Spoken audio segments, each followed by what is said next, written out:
अब ये जिग क्या है? ये एक नई प्रोग्रामिंग लैंग्वेज है और इसे बनाया जा रहा है सी लैंग्वेज को रिप्लेस करने के लिए। क्या वाकई? अब यहां पर दो नए सवाल खड़े होते हैं। पहली बात तो ये कि ये सी लैंग्वेज इतनी पुरानी प्रोग्रामिंग लैंग्वेज होने के बावजूद आज भी यूज में क्यों आती है? दूसरा सवाल यह है कि क्या वाकई में जिग सी को रिप्लेस कर सकती है? अगर कर सकती है तो भाई ऐसा भला कैसे हो रहा है? तो आइए इन्हीं सवालों पर आज बात करेंगे। हेलो फ्रेंड्स, बहुत बहुत स्वागत है आपका mysurgy.com के इस चैनल पे और मैं हूं आपका दोस्त इंस्ट्रक्टर सौरभ शुक्ला।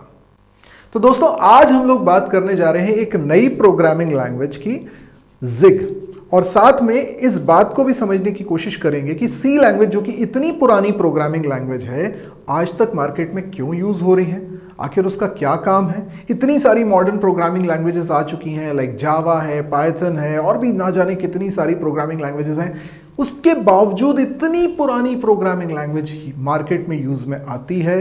क्या वाकई यूज में आती है या सिर्फ हम इसको करिकुलम में सिर्फ पढ़ते हैं, इतना ही भर के काम की है? तो इस बारे में आज हम बात करते हैं। तो पहले तो ये जान लीजिए कि सी लैंग्वेज अभी भी मार्केट में यूज हो रही है और काफी ज्यादा यूज में आती है। अब देखिए, जब सी लैंग्वेज बनी थी तब ज्यादातर प्रोग्रामिंग होती थी सिस्टम के अराउंड, हार्डवेयर के अराउंड, और बाद में एक ऐसा एरा आया जब एप्लीकेशन सॉफ्टवेयर ज़्यादा बनने लगे, वेबसाइट्स बनने लगी, मोबाइल एप्लीकेशंस बनने लगे और नई नीड के हिसाब से नई नई प्रोग्रामिंग लैंग्वेजेस इवॉल्व होने लगी। लेकिन सी लैंग्वेज हार्डवेयर लेवल प्रोग्रामिंग के लिए आज भी सबसे बेहतरीन प्रोग्रामिंग लैंग्वेज मानी जाती है और ये काफ़ी ज़्यादा एस्टैब्लिश लैंग्वेज होने के कारण बहुत सारे दुनिया में इसके प्रोग्रामर्स हैं और बहुत ज़्यादा ये प्रोग्रामिंग यूज़ होती है सिस्टम लेवल के प्रोग्राम्स बनाने के लिए। तो सी लैंग्वेज एक एस्टैब्लिश लैंग्वेज, अब इसको चैलेंज करने वाली लैंग्वेज आ चुकी है जिग। लेकिन क्या जिग अकेली एक प्रोग्रामिंग लैंग्वेज है जिसने सी को चैलेंज किया है? क्या इतने सालों में कोई दूसरी प्रोग्रामिंग लैंग्वेज नहीं हुई जिसने सी को चैलेंज किया हो? ऐसा बिल्कुल भी नहीं है। सी लैंग्वेज को चैलेंज करने वाली कई प्रोग्रामिंग लैंग्वेजेस आ गई। ये बात और है कि शायद सीधे तौर पे किसी ने नहीं कहा कि हम सी लैंग्वेज को रिप्लेस करना चाहते हैं, और अभी तक किसी ने भी सी को रिप्लेस कर नहीं पाए। लेकिन हाँ, ऐसे फीचर्स प्रोवाइड करने का दावा किया जा रहा है जिसमें हम सी लैंग्वेज के एक ऑल्टरनेटिव के रूप में इन लैंग्वेजेस को देख सकते हैं। तो कौन सी हैं ये लैंग्वेजेस? तो दोस्तों, सबसे पहले तो हम बात कर लेते हैं सी के जस्ट बाद बनी सी प्लस प्लस लैंग्वेज, क्योंकि उसमें सी की सारी कैपेबिलिटीज हैं और कुछ एक्स्ट्रा ऑब्जेक्ट ओरिएंटेड फीचर्स भी हैं। इस कारण सी प्लस प्लस काफ़ी पॉपुलर रही, आज भी बहुत ज़्यादा मार्केट में यूज़ होती है। लेकिन सी की आइडेंटिटी को उससे कोई खतरा नहीं हुआ, ये इतने सालों में हम लोगों ने देखा है। यानी सी प्लस प्लस के होने के बावजूद सी लैंग्वेज का अपना वजूद भी रहा। सी लैंग्वेज को सी प्लस प्लस से ऐसा लगता है कि थ्रेट होनी चाहिए थी, पर एज सच हुई नहीं।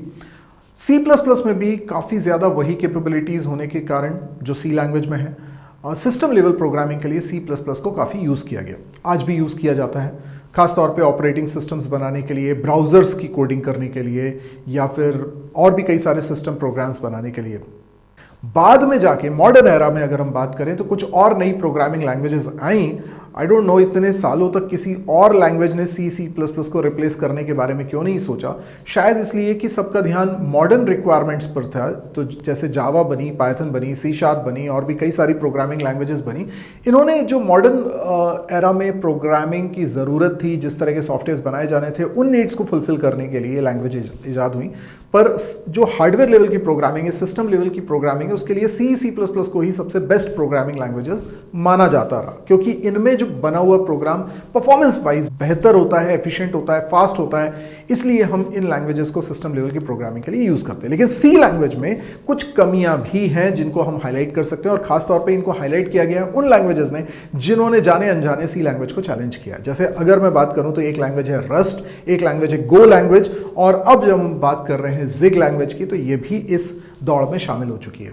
तो मैं आपको बता देना चाहता हूं कि ये जो रस्ट लैंग्वेज है ये बनी थी 2015 में, और 2015 से ये क्लेम करती आ रही है कि ये एक तरह से सी लैंग्वेज में बेटर इंप्रूवमेंट है, ये ज़्यादा रिलायबल है। फास्ट तो मैं नहीं कहूँगा कि सी लैंग्वेज से बहुत फास्ट है, लगभग आप सी लैंग्वेज की स्पीड को ही उसमें देख सकते हैं, या थोड़ी बहुत कम भी हो सकती है। लेकिन जो मेन बात है कि वो सेफ है, कंपेरेटिवली सी लैंग्वेज सेफ है। अब देखो, सी लैंग्वेज में कुछ तरह के चैलेंजेस होते हैं, लाइक मेमोरी से रिलेटेड चैलेंजेस होते हैं।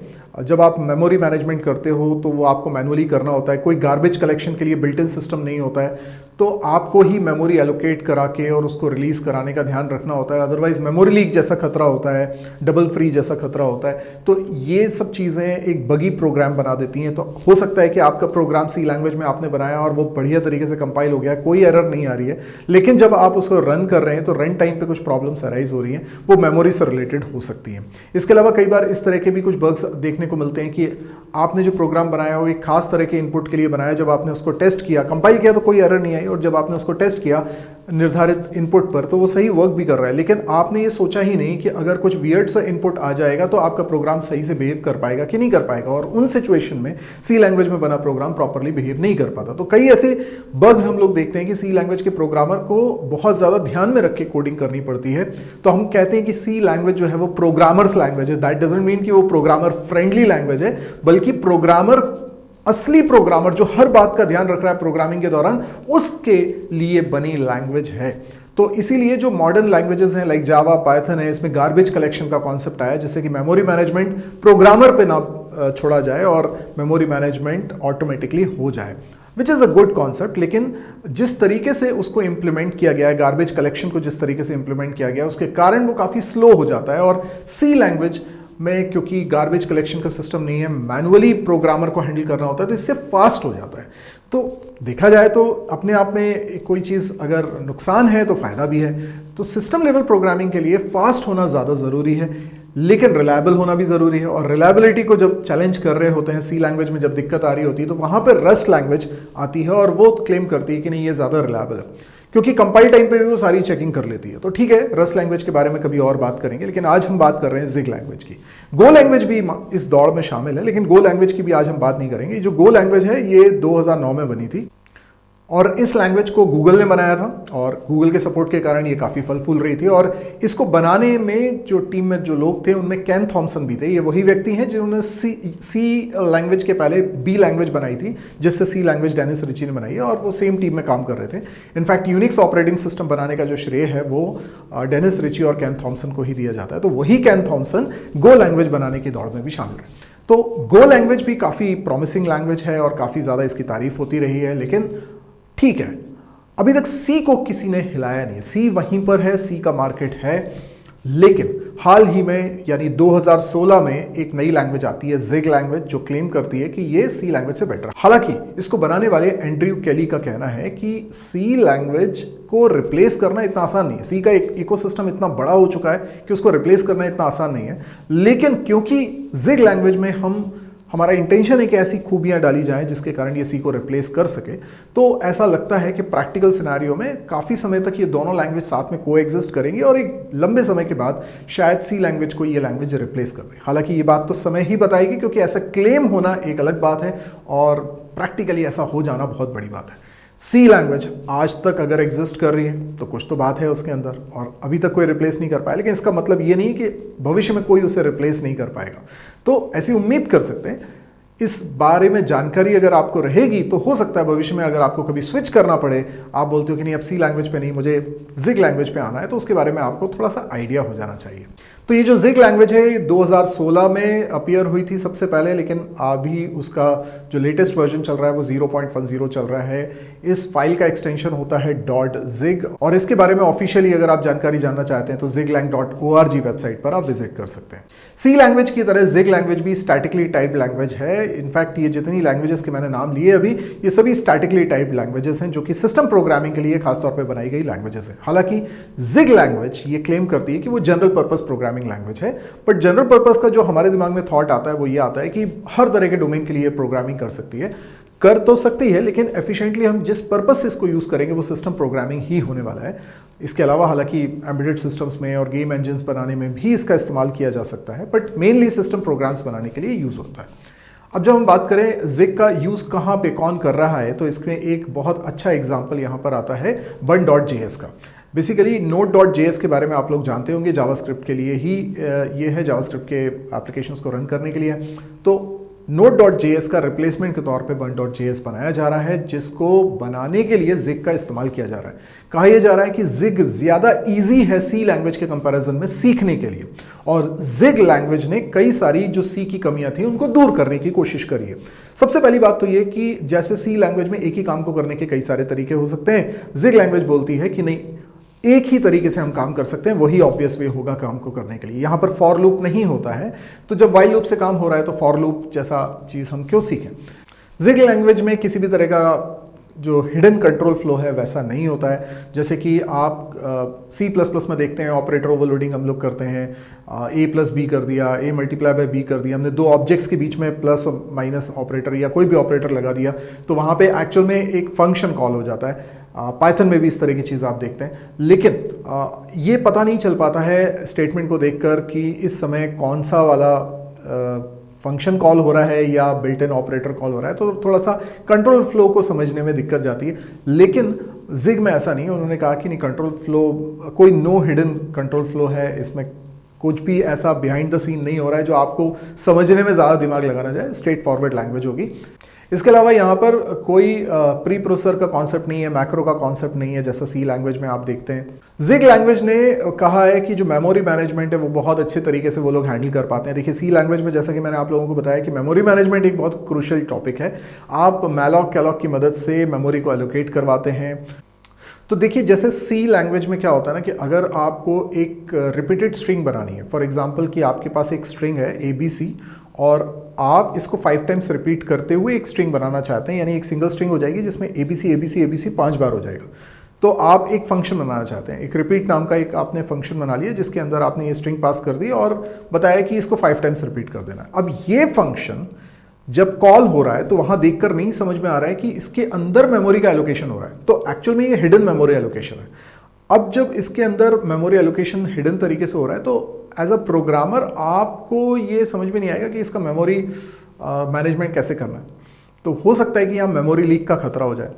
तो Zig ये कहती है कि एक तो कोई भी हिडन मेमोरी एलोकेशन नहीं होगा, जो भी मेमोरी एलोकेशन होगा वो बिल्कुल एक्सपोज्ड होगा, क्लियर होगा, तो उसका मैनेजमेंट ईजी होगा। दूसरा ये कि यहाँ पर जावा और पाइथन की तरह गार्बेज कलेक्शन का कॉन्सेप्ट नहीं होता, यहाँ पे भी मैनुअली गार्बेज कलेक्शन आपको करना पड़ता है जो कि C की तरह ही हो गया। लेकिन इसमें एलोकेटर के कारण, जो एलोकेटर का जो कॉन्सेप्ट है उसके कारण ये ज़्यादा सेफ है। यहाँ मेमोरी मैनेजमेंट ज़्यादा सिंप्लीफाई कर दिया गया है और कुछ भी हिडन नहीं है, इस वजह से ये मेमोरी मैनेजमेंट के लिए ज़्यादा सेफ बताए जा रहे हैं, जैसे कि C लैंग्वेज में उतना सेफ नहीं लगता है।